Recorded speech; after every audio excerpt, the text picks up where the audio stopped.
Hello everyone, NitroFoxGames here, and today I'll be talking about will the PS4 and Xbox One ever die. By the way, when I refer to 8th generation consoles, I mean the PS4 and Xbox One, so we're excluding the Nintendo Switch in this case. So let's start from the beginning.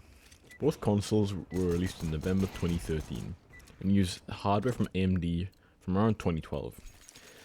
And if a PC had the same specs as these consoles, for modern gaming, it would be pretty much obsolete by today's standards, especially due to the crappy AMD CPU inside both. This is further strengthened due to the rise of games that require ray tracing, DirectX 12, or an SSD in order to even run the game, which will affect the longevity or support of these consoles. But why is still a decent amount not upgraded to the next generation by now? Why is the split in users roughly like 60-40? Especially due to the current generation being closing in on 5 years old at this point. And only has another like 2.5 years left. A bit less than that before getting superseded by the 10th generation consoles in 2027. Such as the PS6 and whatever Microsoft will call the next Xbox. That being if it's not some like crappy streaming device that relies on Game Pass or whatever. For comparison, in PS4 and Xbox One generation terms, by now, 4.5 years in, we would be in mid-2018. Roughly 4.5 years after these generation consoles released. And by then, pretty much everyone would have moved on from their PS3s and Xbox 360s to the current generation consoles. Well, apart from me and like 5 other people. I was still playing Minecraft on the Xbox 360 before moving to PC gaming in August 2019. So why hasn't as much people moved on to next generation consoles yet compared to previous generations? I have 4 reasons why, which I'll cover in this video. Enjoy. Alright, so the first reason is, why are consoles and game systems so damn expensive? The previous generation of consoles always had price cuts, especially by the end of their lifespan. For example, not even halfway through the PS4's production life, its price got halved across 3 years, which we cannot say the same about this generation of consoles. In this section, I'll explain why this is the case and what is the result of this. For why? Well, because costs for hardware and, well, literally everything are rising, especially due to the old orange man in America, potentially putting tariffs on stuff that go to that country, which is where a majority of consoles and games go, or go from. Therefore increasing import costs to and from America, which it doesn't help the already expensive costs due to rising prices in silicon wafers from TSMC, a Taiwanese based semiconductor company, where AMD, Nvidia, and even Intel in some cases get their chips manufactured in, and the consoles like last gen and current gen, they all apart from like Nintendo, they all use AMD hardware, CPU and GPU. Second reason for why these consoles are still, if not even more expensive than they were 4.5 years ago at MSRP is, these public companies are greedy due to them trying to impress their shareholders, either by trying to maximize revenue by scummy tactics towards consumers like $80 games that they might take down one day, or just glazing AI or something. As a result of this makes consumers less likely to buy their products due to the same, if not higher prices from launch, which I mean, it doesn't take a genius to figure that out. Second reason is not much of an insane hardware improvement compared to last gen. Despite the jump from the original PS4 to PS5 is around 5.6 times based off raw teraflop performance, and modern games go from almost unplayable or look like crap on the PS4, which I know is a little bit of a stretch, I'm over-exaggerating a tiny bit, due to the developers not specifically targeting last generation. It's going to perfectly fine on PS5. But when compared to the 9.6 times improvement from the PS3 to PS4, it doesn't seem as significant. Although to be fair, teraflops aren't the best way of measuring graphical performance, especially when considering stuff like architecture of both chips, CPU and GPU, RAM and VRAM amounts, and also the speeds of the RAM as well. In addition to this, the jump in performance from hardware generations have declined. Mostly due to us reaching silicon limits, which is a material wafers with the chips on use, and as a result of this we might have to move to other alternatives, such as the following on screen.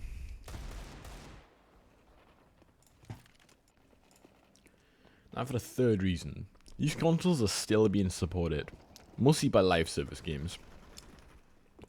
Whether the game that is on both platforms is permanently live service, such as Fortnite, semi-live service, for example, Call of Duty or GTA, meaning that, yeah, they get updated quite frequently, but, like, they will eventually end support for it, but not kill the game off.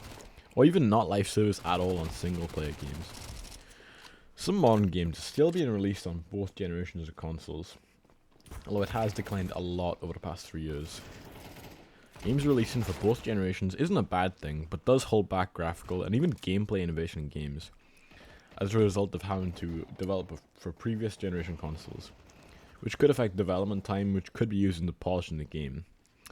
We're starting to see a shift in this with upcoming games like The Witcher 4 and GTA 6 coming out next year. Both look incredible and may even run at 60 FPS, well, for The Witcher 4 anyway, GTA would probably half that, as a result of a good optimization and understanding of the hardware, which always comes towards the end of console generations. For example, look at COD Ghost compared to Modern Warfare 19 on the PS4. Despite being 6 years apart, like, the graphic difference and the same hardware, the graphics difference is quite a lot. Or Devil May Cry 4 from 2008 to the 2013 reboot on the Xbox 360. Anyway, huge live service games like Fortnite, Apex Legends, or Valorant are still supported on last generation. Most of the time this is fine, and these games did come out when a majority of console players were on the 8th generation of consoles. Or in some cases, like for Fortnite and Apex Legends, the 8th generation was the only relevant platform, and we're already a couple of years in. So they run good and look decent on these platforms. Although with Fortnite they have moved from Unreal Engine 4, which was designed for 8th generation console hardware like the PS4 and Xbox One, and looked and ran amazing on it, while running a bit too well on PC later on. And then they moved to Unreal Engine 5 since Chapter 3, which is supposedly designed for 9th generation console hardware, but for some features requires very powerful hardware, at least for some games anyway, which could be a result of ray tracing demand, which wasn't on last gen and didn't come to place in games since about end of 2018, mostly 2019 and 2020, and also some games just not optimized nowadays. This is not the case with Fortnite though. It's very optimized, but they have been pushing out more Unreal Engine 5 features in the game since its inclusion in late 2021, which affects visual quality of performance on last generation hardware. In conclusion for this segment, because these live service games are so well optimized to reach a wide audience, they can still run on last generation, and as a result of their popularity, a decent amount of people still play on these older platforms without caring too much about visual fidelity. And finally, for the fourth reason, which is similar to the third, for some, the current generation consoles don't have any like killer apps or exclusives. Now, what is a killer app for a console, or just the term in general? Think of an amazing game that is really appealing to you that is only on a certain platform. It's mostly a fancy word for an exclusive to the platform. And examples, old and new, could be all Nintendo games made by Nintendo, obviously. The Halo franchise on Xbox and later PC. I'm mostly referring to older games, because people enjoyed those a lot more. Devil May Cry 1 and 3 for the PS2. Metal Gear Solid 1 to 4. The Infamous franchise on PS3 and 4. Gears of War on the 360. And the oldest Sonic games on Sega consoles before getting re-released over and over again. And other PlayStation games like God of War, Ghost of Tsushima, or Spider-Man, which eventually gets ported to PC a few years later. These are all examples of killer apps or exclusives. Anyway, over the past 15-ish years, games have shifted to a multi-platform approach, mostly to make more money. This could be out of corporate greed or not, but this is a good and bad idea.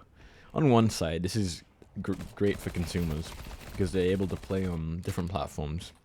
But on the other side, it's harder for developers to optimize and create for multiple pieces of hardware, especially if they're making a PC port for it. and gives people less reason to buy or even upgrade to these consoles. Unfortunately, this is soon to change in next year or whenever they delay it, anyway. What I'm referring to is GTA 6, set for a May 2026 release date. And this is only on current generation consoles, before maybe getting PC port later down the line. A game as big as Grand Theft Auto 6 will be a major catalyst to current generation sales and user base, and will provide last generation users who are fans of GTA, which are many by the way, because GTA is one of the best selling game franchises ever, a significant reason to upgrade. Thus, maybe giving devs no reason to support it anymore, sadly. But all good things must come to an end one day, and sadly, devs will pull a plug on the PS4 and Xbox One users. On live service games as well, they kind of already have with single player games. Answering the title of this video, that being, will the PS4 and Xbox One ever die? Which, the answer is yes, but it's unsure when to be exact. But it'll probably be by the end of this decade. Thank you for watching this video, and I do apologize for the long wait and delay of this video. Honestly, a combination of school and just the fact that I've had like little desire to make videos despite my previous video performing better than expected. So thank you for everyone who watched that video, or like 180 I believe. Also, people could have rewatched it, but you know, roughly that much. Anyway, have a beautiful day and make the world a better place. Peace out.